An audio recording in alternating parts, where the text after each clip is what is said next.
ನೋಡ್ತಾ ಇದ್ದೀರಾ, ನಾವು ಕನ್ನಡ ಚಿತ್ರಕಲಾ ಪರಿಷತ್ತಿನ ಒಳಗಡೆ ಇರುವಂತಹ ಒಂದು ಆಂಜನೇಯ ಸ್ವಾಮಿ ದೇವಸ್ಥಾನದಲ್ಲಿದ್ದೀವಿ. ಇನ್ನು ಕೆಳಗಡೆ ನೀವು ನೋಡ್ತಾ ಇರ್ಬೋದು ಜನಗಳನ್ನ, ಎಷ್ಟು ಜನ ಬರ್ತಾ ಇದ್ದಾರೆ. ನಿಮ್ಗೆ ತೋರಿಸ್ತಾ ಹೋಗ್ತೀವಿ ಯಾರ್ಯಾರೆಲ್ಲ ಇದ್ದಾರೆ, ಎಷ್ಟು ಜನ ಇದ್ದಾರೆ, ಎಷ್ಟೆಷ್ಟು ಅಮೌಂಟ್, ಎಷ್ಟೆಷ್ಟು ಮೊತ್ತದಲ್ಲಿ ಇರುವಂತಹ ಪೇಂಟಿಂಗ್ಸ್ ಇಲ್ಲಿ ಇದೆ ಅನ್ನುವಂಥದ್ದನ್ನು ನಾನು ತೋರಿಸ್ತಾ ಹೋಗ್ತೀನಿ. ಯಾಕಂತ ಹೇಳಿದ್ರೆ ಇಲ್ಲಿ ಬಂದಿರುವಂಥದ್ದು ಎಲ್ಲವೂ ಕೂಡ ಹೈ ಬಜೆಟ್ ಇರುವಂತಹ ಒಂದು ಚಿತ್ರಗಳ ಪೇಂಟಿಂಗ್ಸೇ ಇರುವಂಥದ್ದು. ಇನ್ನು ಒಂದೊಂದು ಚಿತ್ರಕಲೆಯು ಒಂದೊಂದು ಸಾರವನ್ನು ಅಲ್ಲಿ ತೋರಿಸ್ತಾ ಹೋಗ್ತಾ ಇರ್ಬೋದು. ಅದನ್ನು ಅವ್ರು ಎಕ್ಸ್ಪ್ಲೈನ್ ಮಾಡಿರ್ತಾರೆ. ಯಾಕಂತ ಹೇಳಿದ್ರೆ ಚಿತ್ರಕಲೆ ಅನ್ನುವಂಥದ್ದು ಮಾತು ಇಲ್ದಲೇ ಅವರು ಎಕ್ಸ್ಪ್ಲೈನ್ ಮಾಡಿರ್ತಾರೆ. ಅವ್ರು ಏನೇ ಒಂದು ಕಥೆ ಆಗಿರ್ಬೋದು, ಅವರು ಜೀವನ ಶೈಲಿ ಆಗಿರ್ಬೋದು, ಎಲ್ಲವನ್ನೂ ಆ ಒಂದು ಪೇಂಟಿಂಗಿಂದನೇ ಅವ್ರು ತೋರಿಸ್ತಾರೆ. ಇನ್ನು ನೋಡ್ತಾ ಇರ್ಬೋದು ನೀವು ಇಲ್ಲಿ ಜನಗಳು ಎಷ್ಟೊಂದು ಜನ ಇದ್ದಾರೆ, ಯಾರ್ಯಾರೆಲ್ಲ ಬರ್ತಾ ಇದ್ದಾರೆ, ಅವ್ರಿಗೆಲ್ಲ ಹೇಗೆ ಅನ್ನಿಸ್ತದೆ. ಒಂದಷ್ಟು ಜನನ ಮಾತಾಡ್ಸೋನು ಹೋಗೋಣ, ಅವ್ರಿಗೇನು ಅನ್ನಿಸ್ತಾ ಇದೆ, ಇಲ್ಲಿರುವಂಥ ಪೇಂಟಿಂಗ್ಸ್ ಬಗ್ಗೆ ಅವ್ರಿಗೇನು ಅನ್ನಿಸ್ತಾ ಇದೆ ಅನ್ನುವಂಥದ್ದನ್ನು ಕೂಡ ಮಾತಾಡಿಸ್ತಾ ಹೋಗೋಣ ಬನ್ನಿ.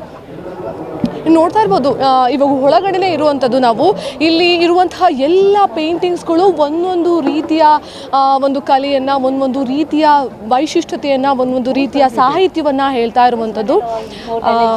ಇದನ್ನೇ ಮಾತಾಡಿಸ್ತಾ ಹೋಗೋಣ. ಈಗ ನೋಡ್ತಾ ಇದ್ದೀರಾ ನೀವು ಅವ್ರು ಮಾಡಿರುವಂಥ ಪೇಂಟಿಂಗ್ಸ್ಗಳು ಇಲ್ಲೇ ಕೂಡ ಹಂಪೆ ಕಲ್ಲಿನ ರಥ ಆಗಿರ್ಬೋದು, ದೇವಸ್ಥಾನದ ಆಗಿರ್ಬೋದು, ಎಲ್ಲವೂ ಕೂಡ ನೀವು ನೋಡ್ತಾ ಇದ್ದೀರಾ. ಎಸ್ ಮ್ಯಾಮ್, ನಿಮ್ಮ ಹೆಸರು ಮ್ಯಾಮ್? ಬಾಲ ಅಂತ. ನೀವು ಎಲ್ಲಿಂದ ಬಂದಿರೋದು? ಬ್ಯಾಂಗ್ಳೂರಿಂದಾನೆ. ನೀವು ನಮ್ಮ ಲೋಕಲಿಟ್ಸ್ ಅಂತಾರೆ, ಅದು ತುಂಬ ಖುಷಿ ಆಗ್ತಾಯಿದೆ ಮ್ಯಾಮ್. ಆ್ಯಕ್ಚುಲಿ ನಮ್ಮ ಬೆಂಗಳೂರಲ್ಲಿ ಈ ಒಂದು ಚಿತ್ರಕಲಾ ಸಂತೆಯನ್ನು ಏರ್ಪಡಿಸಿದ್ರೆ ಇದ್ರ ಬಗ್ಗೆ ನೀವು ಏನು ಹೇಳೋಕ್ಕೆ ಇಷ್ಟಪಡ್ತೀರಾ ಮ್ಯಾಮ್? ಅಂದರೆ ಇಲ್ಲಿ ಬೆಂಗಳೂರಲ್ಲಿ ಈ ಒಂದು ಚಿತ್ರಕಲಾ ಸಂತೆಯನ್ನು ಮಾಡ್ತಾ ಇದ್ದಾರೆ, ಇದ್ರ ಬಗ್ಗೆ ನಿಮ್ಗೆ ಏನು ಅನ್ನಿಸ್ತಾ ಇದೆ? Okay, we are very excited about it. So we work for a complete year on this. So okay, yes. ನೀವು ಇದರಲ್ಲಿ ಒಂದಷ್ಟು ನಮ್ಮ ಶಿಲ್ಪಕಲೆಗಳನ್ನು ತೋರಿಸುವಂಥ ಪೇಂಟಿಂಗ್ಸನ್ನು ಮಾಡಿದ್ದೀರಾ, ಇದ್ರ ಬಗ್ಗೆ ಏನು ಅನ್ನಿಸ್ತಾ ಇದೆ? ಮತ್ತು ಇಷ್ಟು ಕ್ರೌಡ್ ಇದೆ, ಅದರಲ್ಲಿ ನೀವು ಪಾರ್ಟಿಸಿಪೇಟ್ ಮಾಡ್ತಾ ಇದ್ದೀರಾ. It's a blessing for you ಅಂತ ಹೇಳೋಕ್ಕೆ ತುಂಬ ಖುಷಿ ಆಗುತ್ತೆ. ಇದ್ರ ಬಗ್ಗೆ ನೀವು ಎಕ್ಸ್ಪ್ಲೈನ್ ಮಾಡೋದಾದರೆ ಏನು ಹೇಳ್ತೀರಾ ಮ್ಯಾಮ್?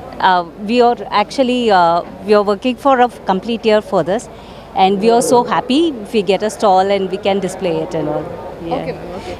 ಎಸ್, ನೋಡಿದ್ರಲ್ಲ. ಯಾಕಂತ ಹೇಳಿದ್ರೆ ಮೇಡಮ್ ಹೇಳಿರೋ ಹಾಗೆಯೇ ಅವ್ರ ಥರ ಬ್ಲೆಸ್ಸಿಂಗ್ ಅಂತಲೇ ಹೇಳ್ಬೋದು. ಇಷ್ಟೊಂದು ಜನಗಳ ಮಧ್ಯೆ ಒಂದು ಪೇಂಟಿಂಗ್ ಬಗ್ಗೆ ಮಾತನಾಡ್ಬೋದಾಗಿರ್ಬೋದು, ಅಥವಾ ಪೇಂಟಿಂಗ್ನ ಅವ್ರು ಪ್ರದರ್ಶನ ಮಾಡುವಂಥದ್ದಾಗಿರ್ಬೋದು, ತುಂಬ ಖುಷಿ ಆಗುತ್ತೆ ನಮಗೂ ನೋಡ್ತಾ ಇದ್ದರೆ.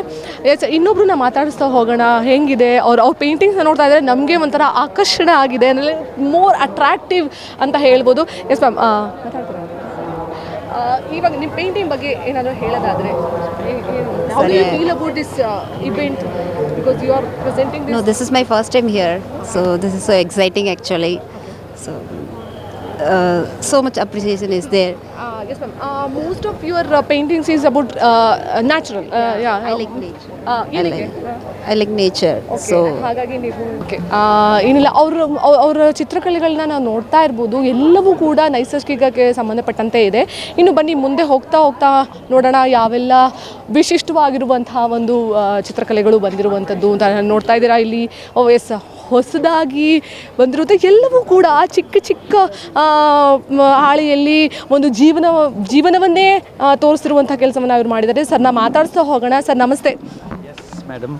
Sir, ನಿಮ್ಮ ಹೆಸರು? My name is Anit. Okay. This actually belongs to a lady named Vinita. She's just gone out. Okay. I tell you. Okay. She's just gone to the canteen. She'll come back. ನೀವು ಇಲ್ಲಿ ಇಲ್ಲಿದ್ದೀರಾ, ಹೇಗೆ ಅನ್ನಿಸ್ತಾ ಇದೆ sir? ಇಷ್ಟೊಂದು ಚಿತ್ರಕಲೆಗಳ ನಡುವೆ ನಿಮ್ಮದು ಒಂದು stall ಇದೆ, ಹೇಗೆ ಅನ್ನಿಸ್ತಾ ಇದೆ sir? It is very fantastic. I'm coming here especially for the first time. Vinita has been participating earlier, and couple of my friends are also there. It's fantastic to see so many, artisans coming here and exhibiting the art. Is just lovely feeling. Yes, sir, according to you, what is art? What is drawing? ಅಂತ ಹೇಳೋದಾದ್ರೆ, art is, it's all about living. It's creating the life that you live and you see into some kind of a medium, and I love to do that. Yes, ಅವರು ಹೇಳಿರೋ ಹಾಗೆ ಒಂದು ಬಣ್ಣಗಳಿಗೆ ಜೀವ ತುಂಬುವಂತಹ ಕೆಲಸವನ್ನು ಅವರು ಮಾಡ್ತಾ ಹೋಗ್ತಾರೆ. ಹಾಳೆಗಳಿಗೆ ಜೀವ ತುಂಬುವಂಥದ್ದಾಗಿರ್ಬೋದು, ಅವರು ಹಿಡಿಯುವಂತಹ ಬ್ರಷಲ್ಲಿ ಒಂದಷ್ಟು ಜೀವನಗಳನ್ನು, ಒಂದಷ್ಟು ಕಥೆಗಳನ್ನು ಹೇಳುವಂಥ ಕೆಲಸಕ್ಕೆ ಅವರು